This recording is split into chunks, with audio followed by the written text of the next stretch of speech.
첫째, 히브리스를 기록한 저자의 이름이 밝혀지지가 않았어요. 그래 저자의 이름을 생략하고 다른 서신 부분에는 전부 1장 1절 서론적인 서원적 인사 말씀이 다 있는데 이건 인사 말씀도 없고 1장 1절부터 본론으로 들어가는데 왜 그러냐? 그 이유가 이 히브리서는 무슨 말이냐 그러면 이 히브리서는 구약 39권을 다시 말해서 구약 39권을 산산조각을 내는 말씀이에요. 그러니까 모형적인 구약의 내용, 특히 히브리인들의 그 율법관, 오늘날 유대인들의 성경관, 구약관을 부서뜨리는, 무너뜨리는 내용이기 때문에 첫째, 이제 저자 이름이 기록되지 않았다. 그러나 이제 후세 학자들이 히브리서 전체 내용의 논리 전개를 보면 너무나 변정학적으로 논리 전개가 아주 깔끔하게 전개되어 있는 걸 보고 아마 바울이 기록하지 않았겠냐 이렇게 우리가 생각을 할 수 있고, 그리고 이 히브리서를 받아보는 1차 독자인 히브리 사람들에게 구약과 신약의 차이점을 첫째 1장 1절에서 3절을 통해서 구약 성경 전체, 신약 성경 전체의 차이점, 결국은 말해서 성경 66권의 본질적인 말씀이란 무엇인가를 우리에게 좀 알려주고 있습니다. 그래서 히브리서 기자가 기록한 말씀은 말씀의 내용, 말씀이란 무엇인가? 우리 보수주의 신학에서도 아직 말씀에 대한 올바른 정의가 아직 안 내려 있어요. 그럼 말씀이란 뭐냐? 아, 하나님이 말씀하셨다.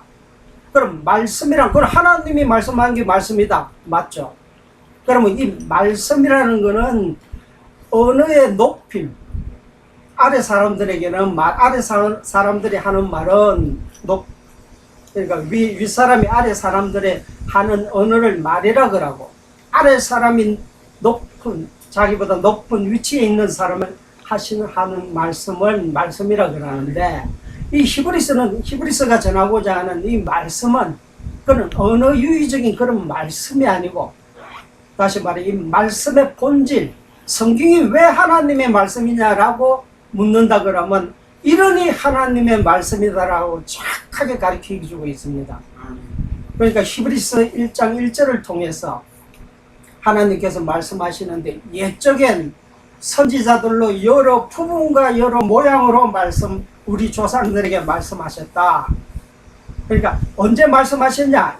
히브리서 기자가 요즘 표현으로 하면 육각 원칙에 의해서 하나님이 말씀하셨는데 언제? 옛적에 누구로? 선지자들로. 어떻게? 부분과 모양으로 누구에게? 조상들에게 말씀하셨다. 다시 말해 옛적에, 우리가 옛적 구약에는 선지자들로 여러 부분과 여러 모양으로 우리 조상들에게 말씀하셨다 하나님께서. 그러면 이 구약 성경의 내용이 우리가 1차 독자의 입장에서 보게 되면 이 구약 성경의 내용은 전부 이스라엘의 역사인데 왜 이스라엘의 역사만 하나님의 말씀이 되겠습니까? 이스라엘의 역사는 하나님이 주관하셨기 때문에 하나님의 말씀이다. 맞죠? 그럼 그 동시대 때 이스라엘 밖의 나라에서, 다시 말해 우리 대한민국에서도 3500년 전에 역사가 있었고 우리 생존에서 살고 있는 사람들이 있었는데 왜 한국 역사는 하나님의 말씀이 안 되고 이스라엘 역사만 하나님의 말씀이 되냐? 반문을 한단 말이에요. 그럼 이 반문에 대한 답을 해야지. 왜 이스라엘 역사만 하나님의 말씀이냐? 그러니 이 히브리서는 성경 주석, 어느 주석을 봐도 이 히브리서에 명쾌한 답이 없어요.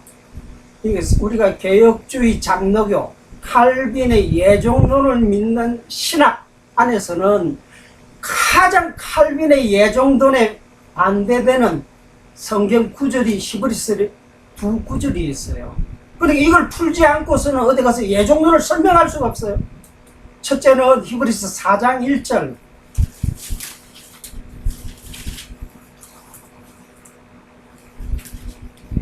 4장 1절에 보시게 되면 그러므로 우리는 두려워할지니 거의 안식에 들어갈 약속이 남아 있을지라도 너희 중에 혹 미치지 못할 자가 있을까 하니라. 그리고 6장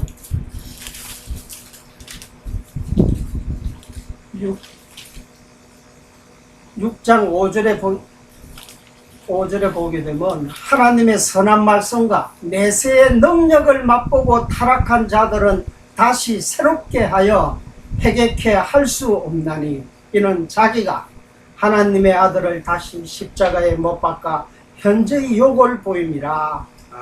그러니까 이 우리 예정론에 가장 반대되는 이 성경 히브리서의 말씀, 이걸 풀지 않고서는 우리가 예정론 어디 가서 가르칠 수도 없고 믿으라고 할 수도 없는 거예요.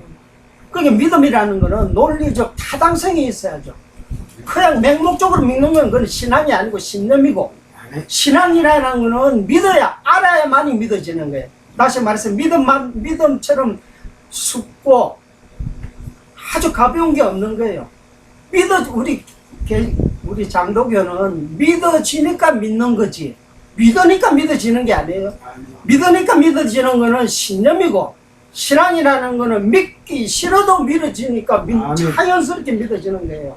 그러니까 우리 예정론, 하나님께서 칼빈의 예정 교리에 있어서 성경 66권을 가장 간결하게 표현한 게 우리가 말하는 이제 칼빈의 5대 교리라고 하는데, 5대 교리 첫째, 전적 타락, 제한 속죄, 무조건 선택, 불가항력 은총, 성도의 견인.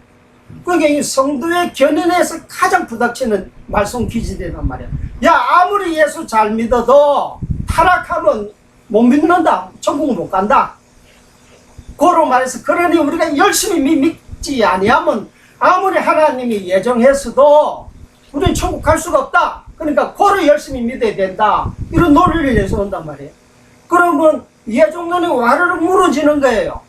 그래서 오늘날 대한민국의 장로교가 힘을 못 쓰는 이유가, 야, 너희가 예정됐다 그러면 가만히 있어도 천국 갈 건데 뭘 떠들고 그러고, 더 나아가서 너희가 가르치는 성경 말씀이 이 히브리서 4장 1절 6장 5절에 대한 답을 해라.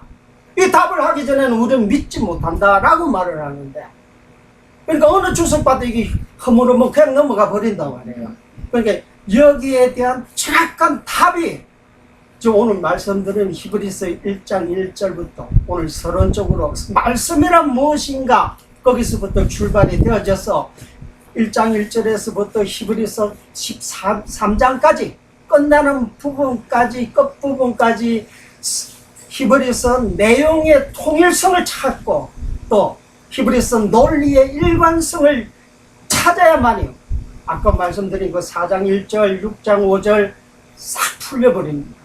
그래야만이 믿음이 생기는 거예요. 아, 맞구나. 돌아가서 1장 1절 하나님이 말씀하셨는데 옛적엔 여러 부분과 모양으로 말씀하셨다.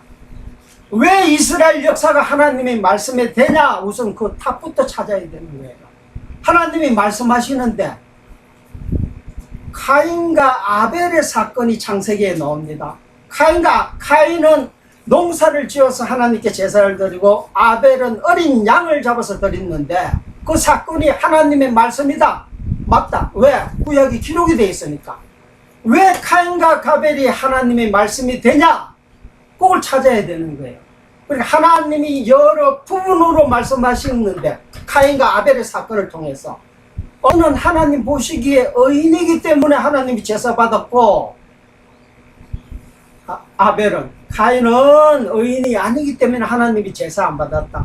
맞아요. 그 말은 분명히 맞는 말인데, 아벨의 제사가 왜 의인이 드리는 하나님의 제사가 돼서 하나님의 상납을 하느냐? 왜 그게 말씀이 되냐?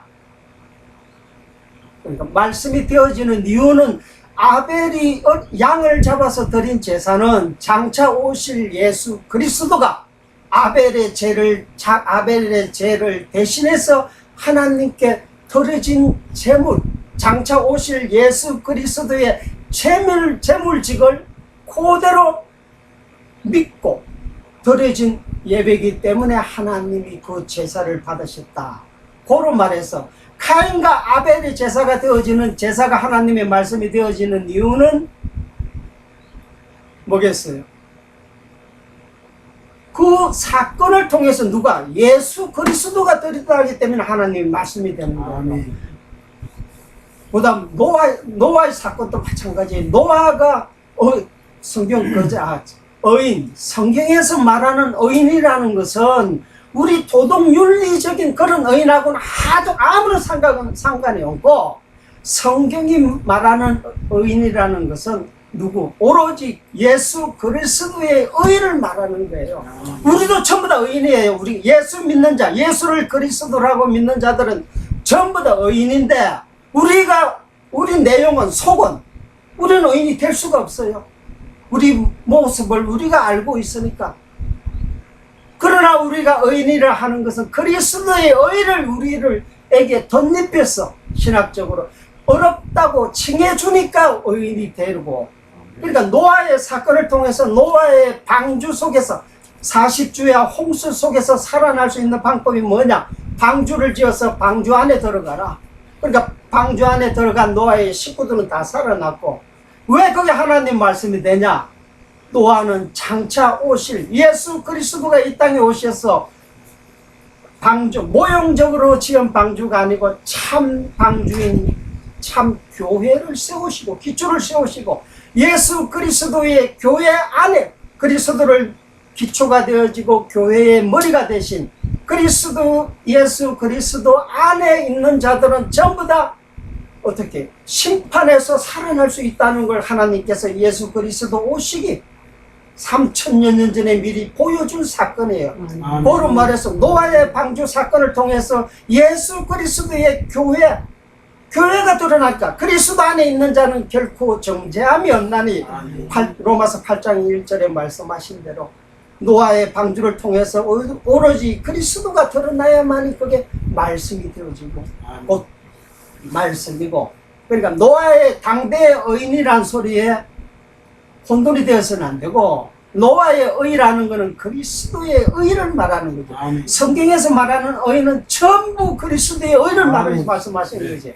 그러니까 그리고 나서 노아가 방주에 심판이 끝나고 방주에서 나오자 술이 취해서 옷을 헐떡 벗어버렸어요. 그러니까 세 아들이 노아를 흉을 본다. 자기 아버지를 흉을 본단 말이에요. 그러니까 노아의 그런 행동이 잘못돼서 그게 말씀이 되어지는 이유는 그 속에 그리스도가 들어가 있는 거예요. 노아는 방주 속에서 살아났지만 노아의 의를 가지고 네가 살아난 게 아니다. 누구의 의? 그리스도의 의. 그러니까 구약적 표현으로 말하면 그리스도의 옷을 입어야만이, 세마포의 옷을 입어야만이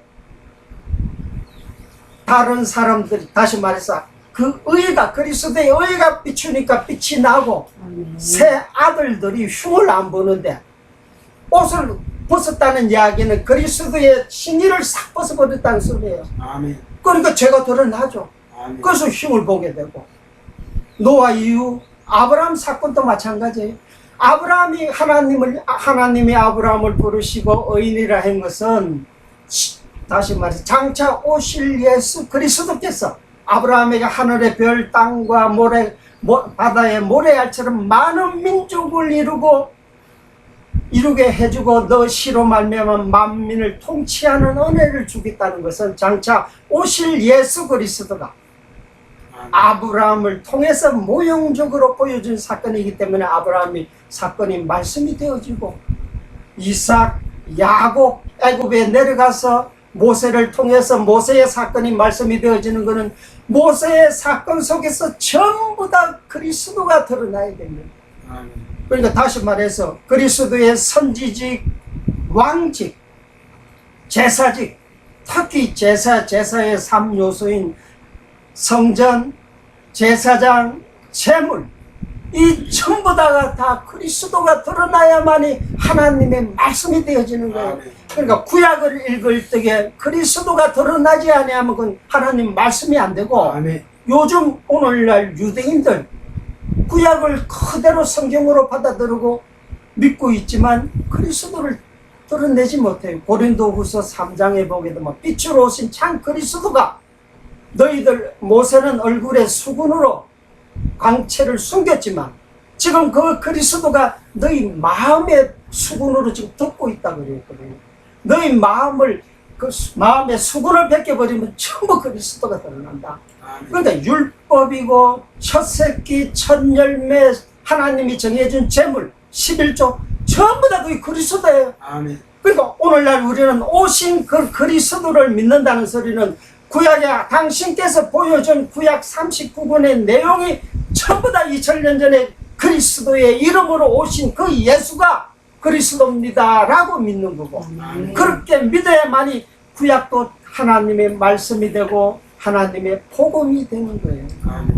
그러니까 오늘날 하나님의 말씀하면 그리스도를 찾아줘야 되는 거예요. 우리가 재물지기에 있어서는 그리스도를 잘 찾아내는데 성전, 제사장, 선지직, 왕직에서는 아주 잘 찾지를 못하는 거예요. 그러니까 선지직을 통해서는 생육하고 창세기 1장 28절에 말하는 3대 언약, 하나님 천국 나라를 하나님이 세우는데 그리스도를 통해서, 그러니까 첫 아담에게 실제적인 그 3대 약속을 주고 아담 이후 아브라함에게 그 3대 실제적인 언약의 모형을 아브라함에게 보여줘서 이루어지게 만들고, 그러니까 그 3대 언약은 그리스도가 2000년 전에 이 땅에 오셔갖고 첫째 약속인 생육 번성하게 하시고, 두 번째 약속인 땅을 정복하게 하시고, 세 번째 약속인 통치하게 하십니다. 그러니까 생육 번성, 지금 오늘날 애굽에 살고 있는 우리가, 내가 예수 믿기 전에 우리가 애굽에 살았어요.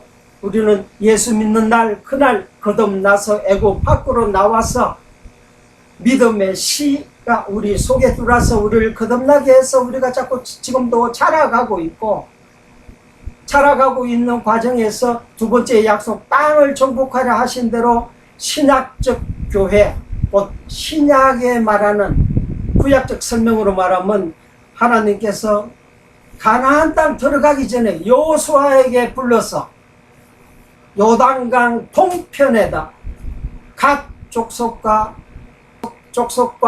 각 족속, 그리고 므낫세 반지파를 두 지파 반을 에덴 요단강 동편에 있던 미리 땅을 점령시키게 땅을 나눠주고, 그 두 지파 반대로 그 말씀대로 신약의 두 지파 반이라는 거, 왜 하나님이 므낫세 반지파를 갖다가 땅을 반지파만 왜 요단강 건너기 전 동편에다가 그 땅을 미리 나누어 주셨냐 하면 그게 오늘날 우리 교회의 모습이에요. 루벤과 갓 므낫세 반지파를 요단강 동편 땅을 미리 정복하게 하셨는데, 이 루벤에 대한 우리 모습이에요. 어떤 모습? 예수 믿기 전에 우리 모습. 우리 장자 첫 새끼단 말이에요. 우리가 처음 날짜에는 칼빈의 5대 교리석에 말씀하신 대로 전적 타락, 거기서 말하는 칼빈이 말하는 전적 타락이라는 것은 어떤 타락? 하나님을 아는 지식이 우리한테는 하나도 없다. 물속에 다 빠져 죽어 있는 상태다. 그래서 성령께서 우리를 물속에서 물 밖으로 건져 주셔야만이 우리가 하나님을 믿을 수 있다. 곧 말해서 성령의 도움, 성령의 조명이 없으면 예수 믿을 자 아무도 없다 이 땅에. 그게 우리가 예정론을 믿는 칼빈주의 신학의 첫 기초의 전적 타락이라는 거예요. 그러니까 루벤이라는 거는 야곱을 통해서, 그것도 야곱의 시녀 레아의 시녀를 통해서 태어난 아들이 루벤이듯이, 그 루벤의 모습이 곧 오늘날 우리의 모습이에요. 우리의 예수 믿는 성도들의 여러 모습이 있는데 첫 번째 모습이 그 루벤의 모습이에요. 그러니까 루벤은 창세기 29장에 보게 되면 루벤은 총기가 없으므로, 그 다음 두 번째 주는 자식이 누구냐? 시몬을 준단 말이에요. 총기 있는 자식. 그러니까 시몬이라는 거는, 그 총기라는 거는 뭐냐? 총이 없다 그러는데, 총이라는 거는 신학적 표현으로 하면 하나님을 아는 지식이 없다, 첫 새끼는. 그러니까 하나님께서 시몬을 주니까 곧 총기가 있더라 이거예요. 그러니까 예수를 믿기 전에 내 모습, 루벤의 모습이고, 예수를 믿고 나서 내 모습 시몬의 모습인 거예요, 우리가. 그런데 왜 오늘 요단강을 건너기 전 동편에다가 땅을 주는, 오늘날 우리 모습이 광야를 나오고 하늘나라 가기 전에 우리 모습이고, 그 다음 므낫세 반지판을 거기다가 딱 둔단 말이에요. 그것도 우리 모습이에요.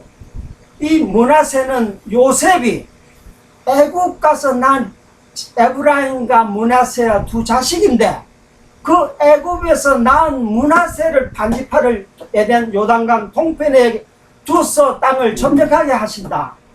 그러니까 그 루벤의 모습은 우리의 어떤 모습이겠어요? 우리 속에는 항상 우리의 모습은 예수를 하나님이 보내신 그리스도라고 믿는 우리의 모습과, 그 다음에 루벤의 모습이 아직 우리 속에 있어요. 예수를 믿지 아니하는, 예수를 부인하고자 하는 우리 육신의 소욕, 성령의 소욕, 이 두 소욕이 있는데, 그게 하나님께서는 므낫세 반지파를 잘라서 거기다 딱 두시는 거예요. 그러니까 우리 속사람은 지금도 우리 예배를 들을 때마다 하나님 아버지 감사합니다 라고 찬양이 막 터져 나오는 이유는 므낫세 반지파, 우리가 애굽에서 다 태어났지만 거듭나게 해서 시몬의 총기가 우리 속에 있다. 속사람은 총기가 있으니까 그 속사람, 총기를 가진 속사람은 날마다 하나님의 은혜에 감격해서 찬양, 찬미가 드러나는 거고, 반대로 므낫세의 그 반지파는 가나안 땅에 요단강을 건너서 이제 지분을 나눠주는 거예요. 그 반지파. 그러니까 므낫세의 반지파는 곧 우리가 육신을 벗어버리고 요단강을 건너서 참 언약의 땅, 젖과 꿀이 흐르는 땅에 도착하게 되면 그 반지파 주듯이 므낫세 반지파는 우리가 저 땅에 가게 되면 그 므낫세의 반지파마저 우리 속에 와서 온전한 므낫세의 한 지파가 온전하게 드러나게 되고, 그 온전한 지파가 드러나게 될 때만이 우리가 마음을 다하고 뜻을 다하고 하나님을 찬양하게 되는 것이다. 그걸 보여주기 위해서 하나님께서는 루벤과 갓과 므낫세 반지판을 요단강을 건너기 전 동편에 두는 거예요. 그게 지금 히브리서 기자가 말씀한 대로 여러 모양으로 말씀하신 하나님의 사건이에요. 그러니까 므낫세 반지파, 루벤과 갓과 므낫세 반지파 요단강 건너기 전에 땅을 미리 나눠준 사건을 통해서 오늘날 우리 교회의 모습을 보여주는 거고, 또 우리 예수 믿는 자들, 우리 성도들의 모습을 하나님께서는 12가지로 보여주는 거예요. 그래서 야곱이 12형제를 낳는데 그 12형제가 전부 오늘날 나의 모습이에요. 세 번째 아들, 야곱의 세 번째 아들 레윗을 낳는데 레윗의 이름이 뭐냐? 연합한 자다. 세 번째 낳은 자식은 연합을 시킨다. 이 3이라는 것은 예수님이 이 땅에 와서 야 허물으라 성전 내가 3일 만에 짓겠다. 내가 보여줄 표적은 요나의 표적밖에 없다. 요나의 뱃속에서 3일째 나온 표적만 보여주겠다. 그 외에는 보여줄 표적이 없다. 3이라는 것은 개인적 3이 적용되는 것은 내가 이 땅에 육신을 벗고 천국 가는 그날이 3이 완성되는 거예요. 그러니까 하늘나라 성전, 내 참집인 하늘나라 도착하는 그날이 3이 완성이 되고, 3이 완성되기 전에 우리는 두 지파 반으로 이 땅에 살 수 있는데, 그러니까 다시 말해서 야곱의 12형제 중에서 루벤, 그 다음에 갓의 이름의 의미는 총기를 가지니까 그 총기도 하나님을 아는 지식도 하나님이 주셨다 해서 갓의 이름의 의미는 복되도다 그랬단 말이에요. 아, 복 받은 자다 너희는. 그리고 세 번째 아들 레윗, 연합된 자다 말씀하시거든요. 그러니까 이 땅에 진정한 대제사장으로 오신 예수 그리스도께서 3일 만에 새로운 집을 짓고 그 집 속에 예수를 믿는 지체들을 다 연합을 시켰어요. 아직 아직 우리가 이 땅에서는 문화세 반지파처럼 불완전한 연합이지만 저 땅에 가게 되면 온전한 연합이 되는 거예요. 모든 교회는 그리스도의 지체가 되어지고 그 교회의 머리가 그리스도이듯이 우리가 이 땅에서는 하나님 뜻대로 그리스도의 뜻대로 그리스도의 명령대로 살 수가 없는 거예요. 왜? 지체가 그리스도의 머리에 지령을 받아야 되는데 우리 머릿속에는 오로지 그리스도만이 우리를 주관하시는 게 아니고 아직도 옛습관, 육신이 남아있어. 육신의 소욕은 마귀가 우리 머리단 말이에요. 그러니까 마귀의 머리와 그리스도의 머리가 우리 육신 속에서 서로 싸움을 하는 거예요. 로마서의 7장에 보게 되면 7장 20 몇 절에 보게 되면 바울이 자기 신앙 고백을 하는데 내가 원하는 선은 행치 아니하고 내가 원치 아니하는 악을 행하는도다. 원하고자 하는 선은 드러나지 않고 원치 아니하는 악만 드러나듯이 오라 나는 공고한 자로다. 그리고 넘어가서 로마서 8장 1절 그러나는 표현은 안 썼지만 이제 넌 그리스도 예수 안에 있는 자에게는 결당 정죄함이 없나니 그걸 갖다가 야곱의 셋째 아들의 모습 레윗 연합된 자로서의 모습을 보여주는 거예요. 우리는 예수를 믿는 그날로부터 그리스도가 우리 머리에 되고 내가 그리스도의 지체인 교회가 되었기 때문에 뜨끈한 연합이 되어 있다. 성도의 견인이 되어 있기 때문에 레윗 셋째 아들을 레윗을 주고 연합된 자 고로 말해서 그게 말씀이 되어지는 이유는 레윗을 통해서 우리와 하나님을 연합시켜주는 연결시켜주는 중간 매개체로서 그리스도가 이 땅에 오셨기 때문에 고로 말해서 야곱의 12형제 사건 그게 전부 다 하나님의 말씀이다. 왜? 그리스도가 드러나니까. 그러니까 야곱 이후 모세의 모든 사건이 전부 말씀이 되고 모세 이후 여호수아 이후 사사기는 이스라엘 왕들이 통치를 못하니까 통치할 왕이 없는 시대에 사사들이 통치를 하고 있으니까 이스라엘 백성들과 사사들과의 마찰이 엄청나게 생겨서 하나님의 말씀을 불복종하고 이스라엘 백성들이 자기 맛대로 사는 거예요. 사사들이 아무리 하나님 여호와를 잊어먹지 말라 해도 하나님 여호와를 잊어버리고 자기들 생각과 뜻대로 사는 모습이 그게 사사들의 사사기를 통해서 보여주는데 그게 하나님의 말씀이 되어지는 이유는 그 사사들이 속해 이스라엘 백성들이 오늘날 우리 교회 요단강을 건너서 가나안 땅 들어가서 이루어지는 그 사사기의 내용이 오늘날 우리 모습이에요. 그리스도가 머리로서 우리 교회를 통치하지 아니하면 아무리 예수를 믿는 지체가 되어지고 교회 안에 나왔다 해도 하나님 말씀을 잊어버리고 여호와의 말씀을 잊어버리고 여호와를 기억하지 않고 우리 이스라엘 백성 뜻대로 산다는 모습을 보여주는 사건이 곧 사사기예요. 그러니까 고로 그게 하나님 말씀이 되어지고 룻기, 사무엘, 결국은 말라기까지 그 전부 다 왜 말씀이 되어지냐? 그 속에는 예수 그리스도가 드러난다. 지금 그 말씀을 히브리서 1장 1절에서 지금 말씀하시는 거예요. 1장 1절에서 3절까지. 그러니까 다시 정리하게 되면 옛적에는 구약에는 여러 부분과 모양으로 말씀하신 하나님이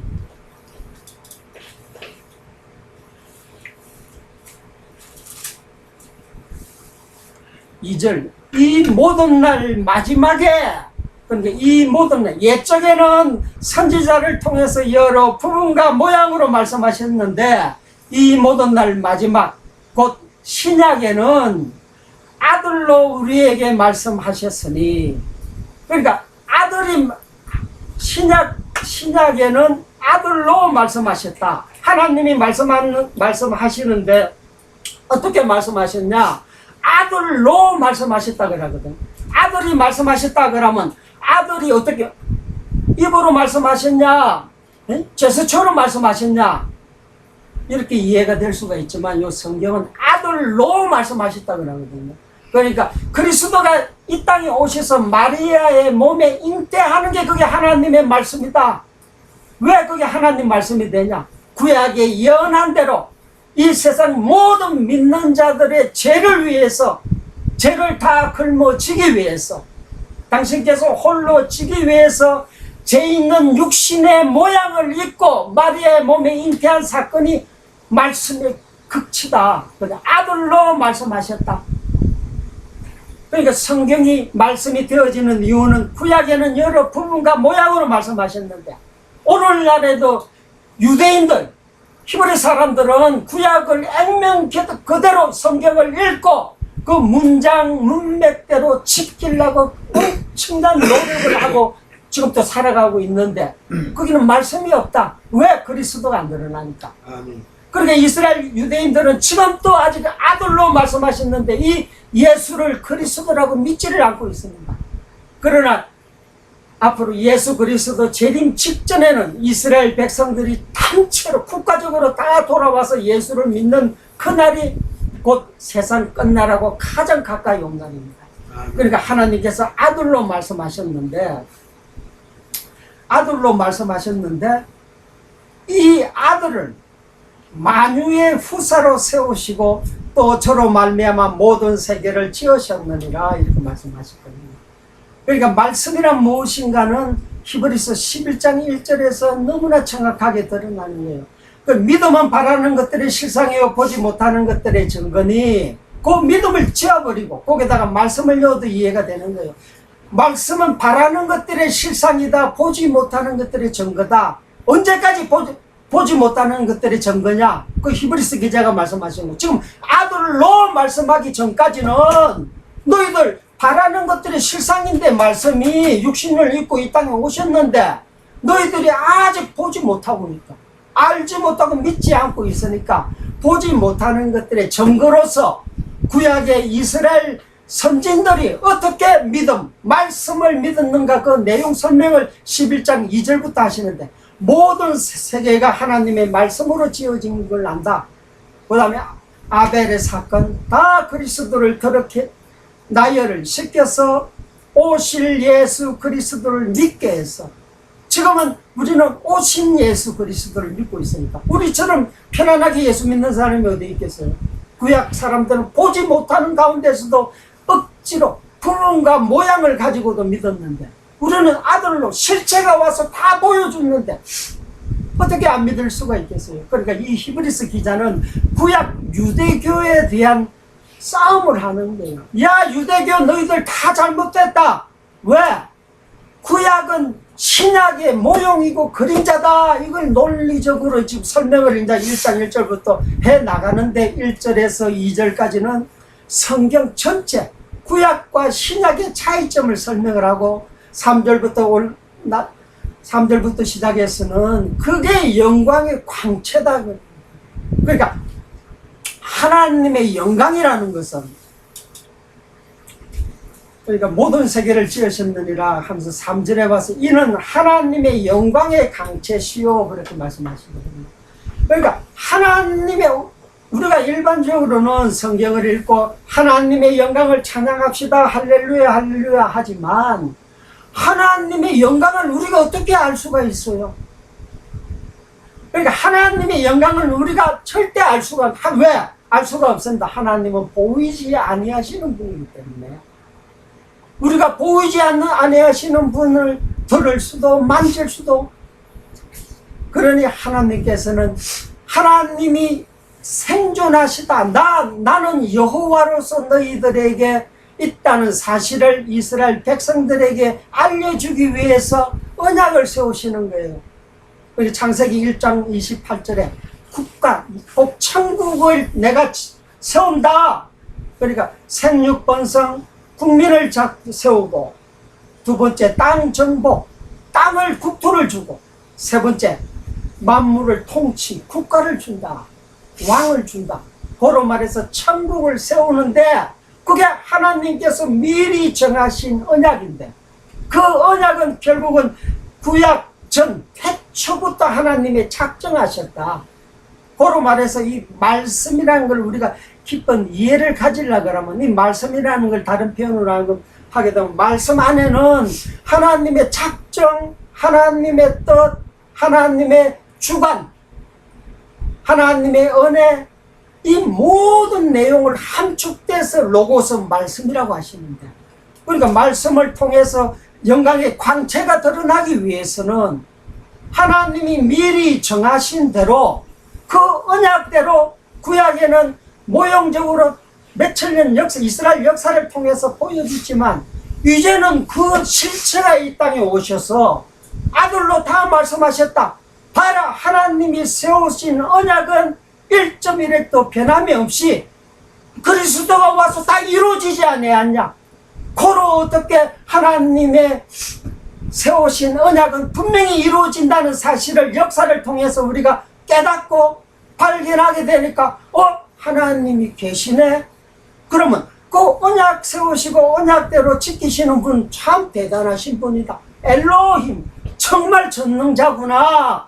그러니까 하나님의 본체 속에서 하나님의 영광이라는 것은 우리의 두뇌, 우리의 머리로서는 상상할 수 없는 거예요. 깨달을 수가 없지만 단 우리가 하나님의 영광을 부분적으로 남아 발견한다는 것은 언약과 성취가 되어진, 언약을 세우시고 언약대로 신약 그리스도가 아들로 말씀하신 이 성취 사건을 통해서 보여준 사건, 하나님의 작정하신 대로 그리스도를 통해서 이루어졌다는 사실을 통해서만 하나님의 그 영광의 부분을 안을 수 있는 거예요. 고로 말해서 구약의 시편 기자, 모든 기자들은, 시스의 기자들은 하나님의 영광을 찬양하는데 다 하나님의 영광을 깨달았기 때문에, 역사를 통해서 그대로 성취되는 걸 알았기 때문에 찬양이 나오는 거고,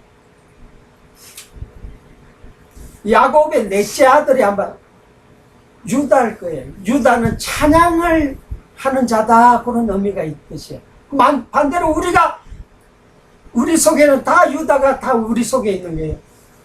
믿는 성도 속에서. 그러니까 하나님의 영광을 발견하니까 입에서 터져 나오는 게 찬양법이 안 터져 나오는 거예요. 왜? 주신 영광을 아니까.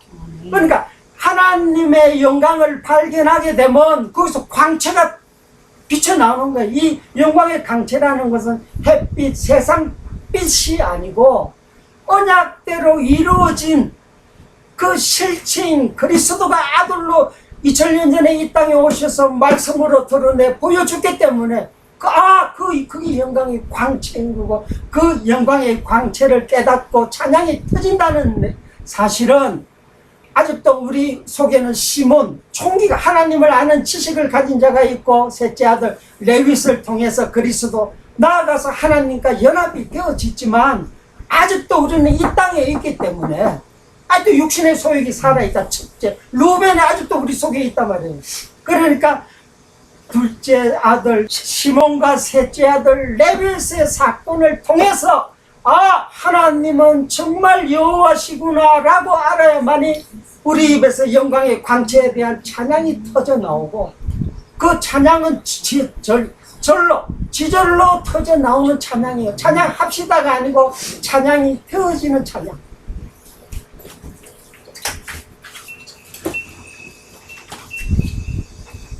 영광의 광채시요 그 본체의 형상이 있으라. 그리고 본체의 형상이라는 것은 그 하나님이 말씀하신 대로 언약을 세우신 대로 언약의 주인공으로서 이 땅에 오셨다. 그러니까 말씀의 본체, 구약에는 부분과 모양으로 보여줬지만 실제로 본체의 형상으로 드러났다. 고로 말해서 구약보다 신약이 엄청나게 위대하지 않냐. 왜 그런데 이스라엘 유대인 너희들은 아직도 구약 속에서 헤매고 있냐. 이제 빨리 신약으로 돌아와라.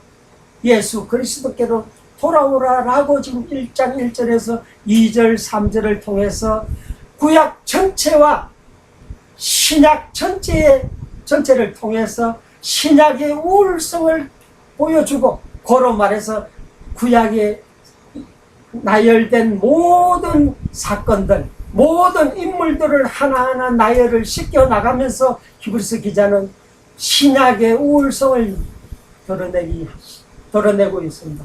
고로 말해서 히브리서라는 것은 우리가 일반적으로 보면 이 히브리서 1장 1절에서 13장까지 히브리서 강해를 하는 데 있어서 논리의 일관성을 가지고 강의하는 사람들 몇 사람 없어요. 이 말했다가 저 말했다가 다 내용의 통일성을 못 가지는데 이 전체 내용의 통일성을 너무나 정확하게 히브리서 기자는 구약을 통해서 변정을 통해서 신약의 우월성을 드러내고 있습니다. 바로 말해서 히브리서를 통해서 우리가 여호와 예수 그리스도를 알게 되면 구약 39권이 뭘 말하는가 더욱더 구체적으로 드러나게 되는 것입니다. 앞으로 오후 시간마다 찬양 예배 시간마다 히브리서 강론을 통해서 하나님의 그 크신 오묘한 진리를 깨달을 수 있고 같이 상고할 수 있는 시간이 되시기를 바라면서 아멘. 기도드리겠습니다. 자비로우신